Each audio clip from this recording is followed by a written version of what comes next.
بسم اللہ الرحمن الرحیم الحمد للہ والصلاة والسلام علی رسول اللہ وعلی آلہ واصحابہ اجمعین۔ تھمبنیل جو لگا ہوا ہے اس ویڈیو پر آپ کو دیکھ کر بخوبی اندازہ ہو گیا ہوگا کہ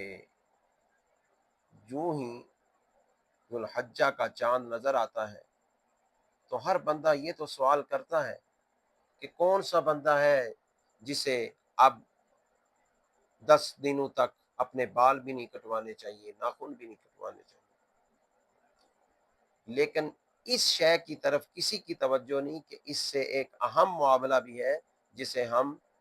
بالکل توجہ نہیں دیتے۔ ہم اس مسئلے کی نفی نہیں کر رہے، یہ اپنی جگہ ثابت ہے، آقا علیہ الصلوۃ والسلام کی احادیث سے ثابت ہے۔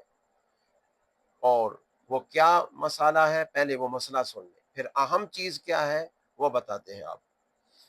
حضرت سعید ابن مسیب بیان کرتے ہیں، آپ فرماتے ہیں میں نے حضرت ام سلمہ رضی اللہ تعالی عنہ سے سنا، آپ فرماتی ہیں قال رسول اللہ صلی اللہ علیہ وسلم من کان له ذبح یذبحه فاذا اهل ہلال ذی الحجۃ فلا یأخذن من شعره ولا من اظفاره شیئا حتى یضحی۔ آقا علیہ السلام نے فرمایا جو شخص قربانی کرنا چاہتا ہے تو اسے چاہیے کہ جب تک قربانی نہ کر لے وہ اپنے ناخن اور بال نہ کاٹے، اور یہ کام کب شروع کرے؟ فرمایا اذا اہل ہلال ذی الحجہ، جب ذی الحجہ کا چاند نظر آ جائے۔ یہ جو حکم فرمایا ہے اور نہج کی ہے کہ نہ کاٹے، یہ استحبابی ہے، یہ کام مستحب ہے، لیکن چونکہ آقا علیہ الصلوۃ والسلام نے فرمایا ہے بہت بڑے اجر و ثواب کا حامل ہے یہ عمل، ہم اس کی نفی نہیں کر رہے۔ بالکل جس نے قربانی کرنی ہو وہ ناخن بھی نہ کاٹے، بال بھی نہ کاٹے، لیکن اس سے ایک اہم معاملہ ہے جس کی طرف ہماری توجہ نہیں ہے، وہ یہ ہے کہ اللہ تعالی نے یہ 12 ماہ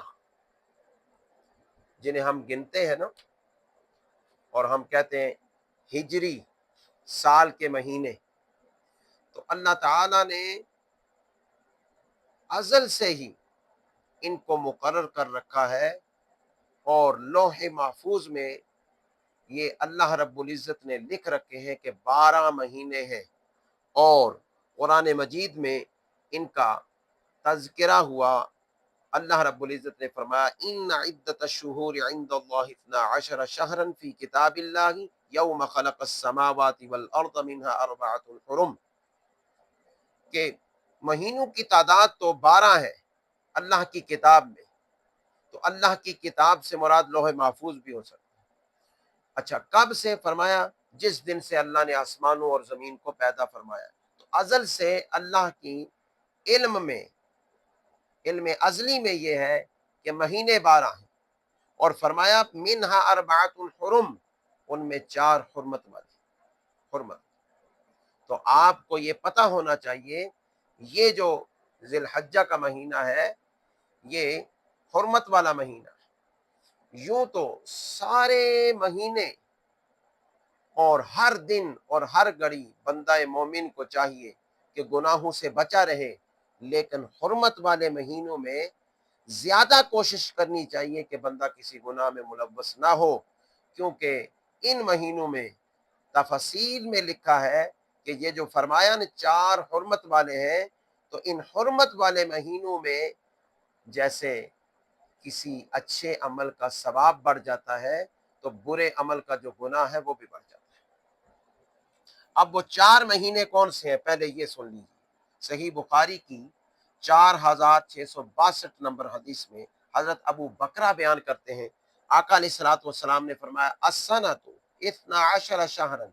منہا 4 حرم، فرمایا مہینے 12 ہیں، ان میں 4 حرمت والے ہیں۔ ثلاث متوالیات ذو القعدۃ وذو الحجۃ والمحرم ورجب مضر الذی بین جمادی و شعبان۔ آقا علیہ السلام نے فرمایا مہینے تو 12 ہیں لیکن 4 ان میں سے حرمت والے ہیں، فرمایا 3 تو لگاتار ہیں، ذوالقعدہ، ذوالحجہ اور محرم، اور فرمایا ایک رجب ہے جو جمادہ اور شعبان کے درمیان ہے، اس کو رجب مضر کہا ہے۔ اس کی کیا وجہ ہے یہ اب محل بیان نہیں ہے اس کا، یہ کبھی پھر بیان کریں۔ تو ان 4 مہینوں کو حرمت والا قرار دیا۔ اب قرآن مجید میں اس سے آگے چلیں تو اللہ تعالیٰ نے فرمایا فَلَا تَظْلِمُوا فِيهِنَّ أَنفُسَكُمْ، کہ ان میں اپنی جانوں پر ظلم نہ کرو، گناہ نہ کرو، گناہ کے کاموں سے بچے رہو۔ اب فی ہن میں جو ضمیر ہے اس کا مرجع کون ہے؟ تو بعض مفسرین نے یہ کہا، انہوں نے کہا فی ہن کی ضمیر تو لوٹ رہی ہے تمام مہینوں کی طرف، یعنی 12 کے 12 مہینے، لیکن پھر ان میں اللہ تعالیٰ نے 4 مہینوں کو خاص کر لیا۔ یہ تفسیر طبری جو ہے، ابن جریر طبری صاحب کی جو تفسیر طبری کے نام سے مشہور ہے، اس کے اندر یہ تعویلات لکھی ہوئی ہیں کہ لوٹ تو سارے مہینوں کی طرف رہی ہے، کیونکہ ہر مہینے میں ہی گناہ کرنا جو ہے وہ کوئی اچھا تو نہیں ہے، گناہ اچھا ہوتا ہے، گناہ تو برا ہے، لیکن پھر ان 4 مہینوں کو خاص کر لیا، ان 4 مہینوں کو خاص کر لیا۔ اچھا، خاص جو ان 4 مہینوں کو کیا ہے، اس کے بارے میں حضرت عبداللہ ابن عباس سے یہ روایت لے کر آئے کہ فَلَا تَظْلِمُوا فِيهِنَّ أَنفُسَهُمْ کا مطلب تو یہ ہے فی کلہن، ان تمام مہینوں میں تم جو ہے وہ گناہ نہ کرو، ظلم نہ کرو۔ ثم خص من ذلك 4 اشہر وجعلہن حرما، پھر فرمایا کہ ان میں 4 مہینوں کو چن لیا، خاص کر لیا اور انہیں حرمت والا بنا دیا، اور ان کی حرمت کو عظیم بنا دیا، عظمت والا بنا دیا۔ وجعل الذنب فیہن اعظم، اور فرمایا اس میں گناہ کو بڑا بنا دیا، کیا ہے؟ بڑا کر دیا، اور عمل صالح اور اجر کو بھی بڑھا دیا۔ اجر کو بھی، اگر کسی نے نیک عمل کیا تو اس کا ثواب زیادہ ملے گا، اور گناہ کیا تو گناہ کا جو بوجھ ہے وہ بھی عظیم ہوگا اور بڑا ہوگا۔ اور بعض مفسرین نے کہا، انہوں نے کہا فی ہن کی جو ضمیر ہے نا، یہ لوٹ رہی ہے ان 4 مہینوں کی طرف، فی ہن سے مراد ہے ان 4 میں تم ظلم نہ کرو۔ تو انہوں نے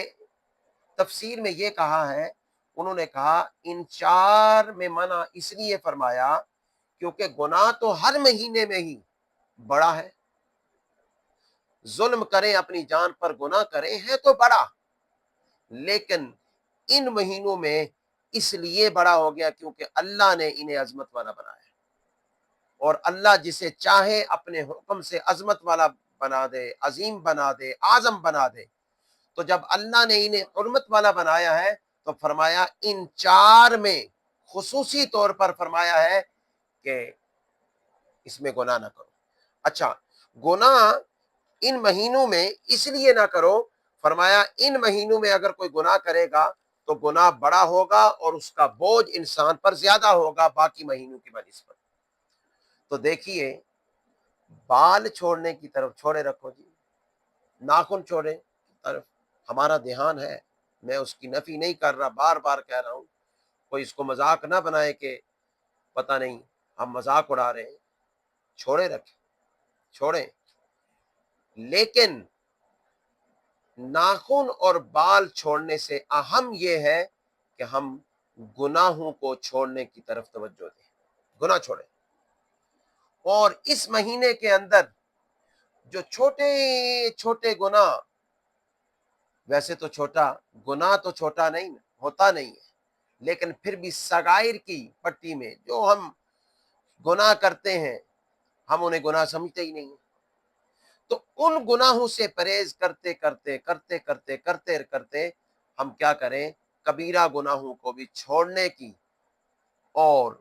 ان سے توبہ کرنے کی پکی اور پکی سوچ بنا لیں اور ان سے توبہ کریں۔ اور اگر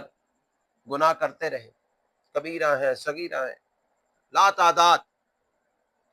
تو ناخن اور بال چھوڑنے سے کیا ہو؟ یعنی قربانی کرنی ہے، جس نے قربانی کرنی ہے وہ چھوڑے، اس خارجی جانور کو تو ہم ذبح کر رہے ہیں، لیکن جو ہمارے اندر حیوان موجود ہے، نفس امارہ،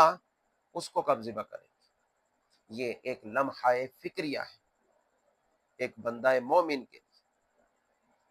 مومن کے لیے کہ مستحبات کی طرف ہم دوڑ کر جاتے ہیں، اور جو بات اہم ہوتی ہے اور لازم ہوتی ہے اور ضروری ہوتی ہے اس کی طرف ہم دھیان نہیں دیتے۔ اللہ تعالیٰ سے دعا کرتا ہوں، اللہ تعالیٰ مجھے اور آپ کو اس مہینے میں اور باقی حرمت والے مہینوں میں حرمت کے مہینے سمجھ کر گناہوں سے زیادہ بچنے کی توفیق عطا فرمائے، اور ہمیں پکی توبہ کی توفیق عطا فرمائے۔ وما توفیقی الا باللہ۔